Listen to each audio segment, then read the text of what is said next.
Messieurs les membres du Conseil présidentiel de transition, Monsieur le Premier ministre, Monsieur le vice-président de la Cour de cassation, Monsieur le général des Forces armées d'Haïti, Monsieur le directeur général de la Police nationale d'Haïti, Mesdames et Messieurs les membres du gouvernement de transition, Mesdames et Messieurs les membres du corps diplomatique, Mesdames et Messieurs les membres du corps consulaire, Madame la représentante spéciale du secrétaire général des Nations Unies,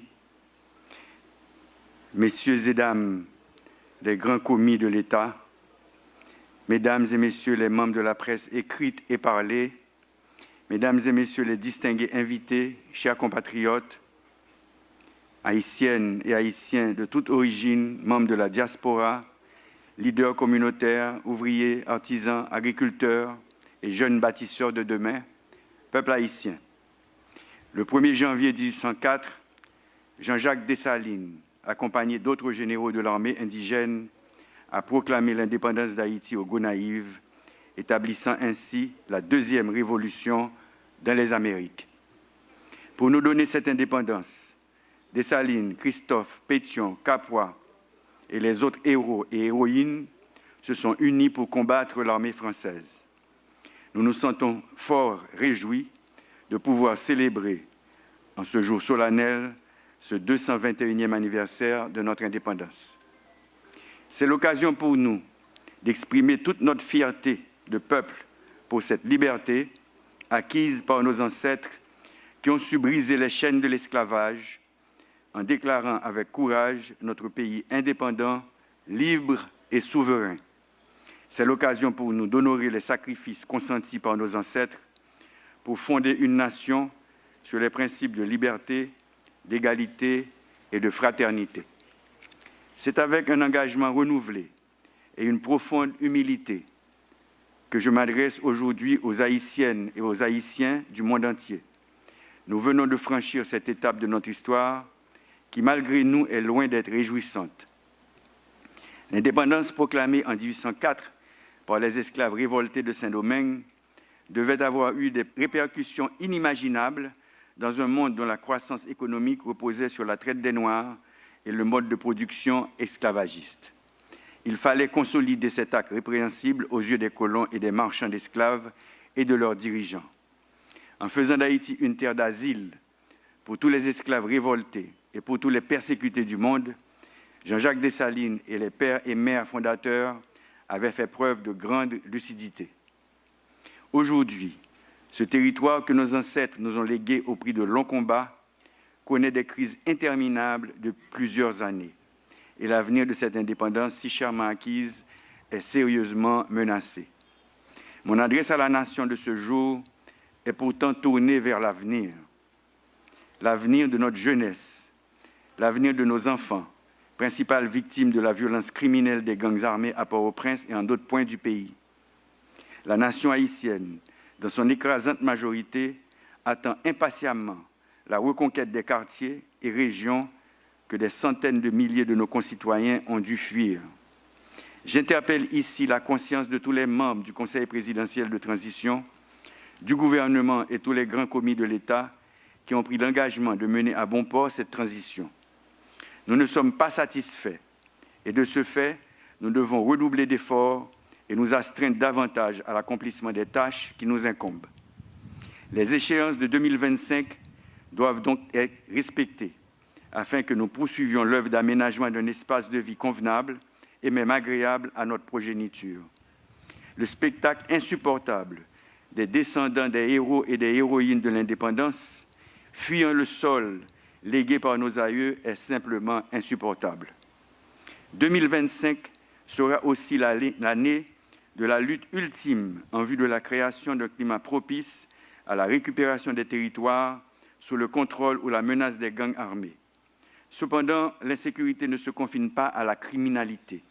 Comme on le répète si souvent, elle englobe l'insécurité alimentaire, économique, sociale et environnementale. La réorganisation de notre pays est une priorité pour les prochaines années. À l'approche des élections, nous attendons des futurs candidats des propositions de sortie de crise cohérentes et réalistes. À ce titre, l'électeur haïtien a un devoir envers ses enfants, envers lui-même, dans le choix des candidats ayant le mieux expliqué leur vision et les moyens de la concrétiser. La lutte électorale devra se situer à ce niveau et non en termes du nombre de fusils dont disposent ses partisans. Un plan de contrôle strict des armes à feu et des munitions est en phase de préparation. Nous avons sollicité et continuons de solliciter l'aide de tous les pays de la région qui ont fait ou font encore l'expérience des méthodes de lutte contre les organisations criminelles transnationales. Des approches sont en cours en vue de convaincre tous les membres du Conseil de sécurité des Nations Unies de la nécessité de changer le statut de la mission de sécurité et de support à la police. Nous remercions les membres des gouvernements de la CARICOM, du Kenya et des pays amis qui nous aident depuis des années à atteindre cette stabilité. Plusieurs démarches ont été entreprises en vue de permettre de mieux nous attaquer aux défis que représentent les gangs pour la sécurité publique. D'autres sont en cours auprès de plusieurs instances internationales et gouvernements pour renforcer la capacité de la police nationale et celle des forces armées d'Haïti. L'inauguration de la base militaire Vertia de Tabar, le 18 novembre 2024, est venue concrétiser le retour de nos soldats dans le combat pour la défense de la démocratie. Depuis le 2 octobre 2023, soit depuis plus de 14 mois, la mission multinationale de soutien à la sécurité a été approuvée par les pays membres. Ceci sans que l'effectif total de cette force ait pu atteindre 1000 membres, voire les 2500 auxquels on s'attendait. Le Conseil national de sécurité a finalement vu le jour lors du dernier Conseil des ministres. C'est une instance stratégique importante qui facilitera la reprise en main du territoire national. Elle dotera l'État haïtien d'un lieu d'où pourront être coordonnées et suivies toutes les étapes des opérations de protection, de contrôle et de reconquête de nos espaces vitaux. Année 2024, là, plus passé 5000 moun mouri. Nous dans la guerre. Année 2025, là, nous continuons à faire la guerre. Gangsters ont déclaré la guerre contre la population, nous-mêmes, nous déclarons la guerre contre tout gangster. Tout gangster qui a assassiné le peuple, qui a boulé l'hôpital avec l'école, qui a violé grand monde, petit monde, qui a fait trafic d'armes, qui a vendu monde, qui a trafiqué organes femmes et garçons haïtiens. Tout conseil présidentiel, transition, premier ministre là, avec tout gouvernement, toute boîte l'État, toute collectivité, nous dans la guerre contre l'insécurité. Mais nous connaissons peuple qui pour sauver le peuple. Peuple là sous la défensive. Peuple là en situation de légitime défense. Et nous connaissons, quand le proverbe l'a dit, toute bête gênée mordée. Dans la guerre, ça, peuple là doit accompagner la police avec l'armée. Peuple là doit accompagner agents force multinationale là, Jean Refel dans la Tibonite là. Dans la guerre, ça, tout le monde là-dedans, tout le monde doit avoir l'idée. Tout le monde doit porter coller avec la police communautaire. Dans la guerre, ça, le conseil présidentiel là, a joué partition pâle. Le premier ministre là, avec le gouvernement, a joué paille.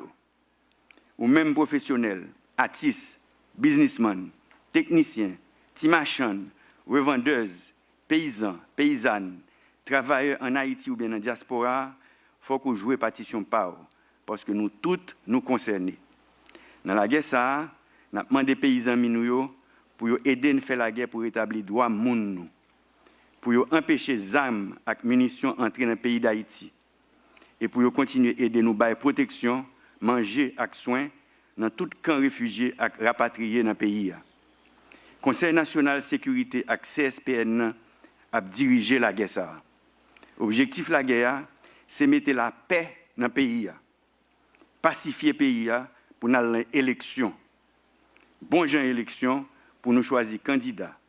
Candidats dans Kazek, candidats dans la commune, candidats dans tout département, candidats pour présidence. Parce que, vle pas vle, a bien élection dans fin année ça. Je ne peux pas demander nos patience. Parce que patience PAM, li bout déjà. Nous parlons ensemble pacifier le pays pour nous voter une constitution qui répond à la réalité moment. Année ça, pas demander ça Haïti qu'a fait pour vous. Demander tête nous, qui ça nous qu'a fait pour Haïti. Qui gens nous qu'a organisé nous pour nous aider défendre quartier nous à concours force l'ordre. Année 2025, là, nous avons estimé l'espoir dans le pays. Montrer que nous au service population, by exemple bon comportement, fait nous rejoindre dignité nous avec fierté nous. Année 2025, là, nous pourrons travailler contre assassins capturés peuple là. Nous pourrons ouvrir route yo, mettre sécurité dans le port, dans l'aéroport pour nous circuler libre et libère. Même après dire encore, faut que tout le monde a veillé. Nous-mêmes, dans les têtes de l'État, nous mettons tout moyen à disposition, braves policiers et braves soldats nous, pour porter la victoire sous gang yo, et pour permettre la vie de reprendre dans le pays. Nous-mêmes, dans la tête de l'État, nous avons fait toute qualité de négociation pour nous gagner plus de policiers, plus de soldats, plus de policiers et soldats internationaux, pour nous isoler gang yo, démanteler yo, et consolider quartier chaud pour toute boîte l'État qui a recommencé par service. Ouvrir l'école, bailler élèves manger, ouvrir l'hôpital avec centre santé yo, encadrer sportif yo avec artistes yo. Faire assainissement, faire travail communautaire pour mettre hygiène et pour mettre cob dans poche jeunes yo. Nous-mêmes dans tête l'État, nous avons fait toute qualité de négociation pour nous joindre assistance humanitaire et sécurité tout partout sur la terre. C'est pour bien population et notre travail. Nous avons demandé tous les patriotes dans la diaspora pour aider nous à faire ça. Nous avons demandé tous les médias pour entrer dans la guerre. Nous avons demandé nous-mêmes journalistes qui sont victimes tout le temps pour ne pas relayer messages bandits qui ont terrorisé la population. Année 2025, c'est bicentenaire dette indépendance. 1825-2025, ça fait 200 ans depuis la France a fait nous payer sous menace toute route, toute infrastructure plantation avec esclaves que les colons ont établis sous le pays. Haïtiens de tous côtés, en nous saisi tête nous. Mesdames, Messieurs, Haïti a proclamé son indépendance après cette guerre implacable menée contre les colons français pour faire valoir le droit naturel et imprescriptible à la liberté, qui était d'ailleurs consacré par le droit positif français de l'époque à travers la Déclaration des droits de l'homme et du citoyen en 1789.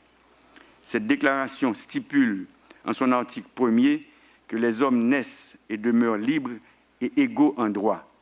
Ce texte pose les bases mêmes de la République et de la démocratie. Pourtant, l'histoire nous rappelle qu'en avril 1825, la France, par le truchement de l'ordonnance de Charles X, a imposé à Haïti le versement d'une forte indemnité pour la reconnaissance de sa liberté dûment acquise par la détermination et le courage de ses valeureux ancêtres. Outre la dette de l'indépendance, notre jeune État a versé de fortes rançons à plusieurs hautes puissances dominantes au XIXe et XXe siècle. Cette injustice inqualifiable constitue une meurtrissure qui ne cesse de hanter notre mémoire et malheureusement, le paiement de ces rançons a contribué à compromettre de manière significative les perspectives de développement de la jeune nation. Par conséquent, nous devons envoyer un message clair aux différents peuples de la planète. Haïti réclame la restitution de cette rançon et la réparation des torts causés par l'esclavage, reconnu depuis des années comme un crime contre l'humanité. En d'autres termes, ce n'est pas une simple revendication, mais une nécessité pour que notre nation puisse retrouver la voie de la prospérité et du respect. En ce sens, je vous invite aujourd'hui toutes les associations, les organisations internationales, les artistes et citoyens illustres, à travers vos actions, vos voix et votre engagement, à faire entendre cette exigence. Nous remercions toutes celles et tous ceux, toutes les organisations qui, depuis plusieurs années, se sont lancées dans la dénonciation du tort fait à Haïti depuis 1825. En effet, l'heure est venue de réécrire notre histoire économique, tout comme nos ancêtres ont écrit l'histoire de notre liberté. Si nous ne pas payer dette ça pendant plus de 100 années, nous ne pas en retard comme ça, je dis. Chers compatriotes, mes frères et sœurs haïtiens, nous ne pouvons ignorer l'urgence que représente le changement climatique pour notre nation. Haïti, en tant que pays insulaire, au cœur de la région des Caraïbes, figure parmi les nations les plus vulnérables aux effets dévastateurs de cette crise mondiale. Durant l'année 2024, nous n'avons pas été frappés par des cyclones, mais nous avons constaté les inondations provoquées par de simples pluies au Cap-Haïtien, au Cayes, à Port-de-Paix, à Jérémie, pour ne citer que ces villes. Nous sommes très vulnérables. Il est de notre devoir, collectif d'affronter ces défis avec détermination et de plaider pour une action concertée, tant au niveau national qu'international, afin de préserver notre environnement et garantir un avenir durable pour les générations futures. Il est essentiel que la communauté internationale reconnaisse la contribution négligeable d'Haïti au réchauffement climatique mondial et apporte un soutien concret sous forme de financement climatique, de transfert technologique et d'assistance technique. Le changement climatique ne constitue pas seulement une crise environnementale pour Haïti, il s'agit d'une menace existentielle qui appelle une réponse collective, immédiate et concertée afin de préserver les ressources, la biodiversité, de protéger les communautés et assurer un avenir durable pour les générations futures. Mes frères et sœurs, enfin de cette terre bénie qu'est Haïti, notre pays traverse des épreuves sans précédent, mais je suis convaincu que c'est dans l'unité et la solidarité que nous trouverons la force de surmonter ces défis. Aujourd'hui, plus que jamais, nous devons mettre de côté nos divergences pour bâtir ensemble l'avenir d'Haïti. Inspirons-nous de nos ancêtres qui ont malgré tout fait preuve d'une résilience exemplaire pour obtenir notre indépendance. C'est en unissant nos forces que nous pourrons réaliser ce que beaucoup croyaient impossible. Ensemble, nous choisirons la voie de la paix, de la prospérité et de la dignité. Que ce grand jour nous inspire à bâtir un pays où règne la justice, l'équité et la dignité pour toutes ses filles et tous ses fils. Qu'il nous guide à rebâtir notre pays en restaurant l'autorité de l'État, en organisant des élections honnêtes, crédibles et transparentes et en améliorant les conditions de vie de la population. Je vous souhaite, ainsi qu'à vos familles, à toutes celles et tous ceux que vous représentez, une bonne et heureuse année 2025, pleine de succès, de santé et de bonheur. Vive l'indépendance, vive l'unité nationale, vive Haïti. Je vous remercie.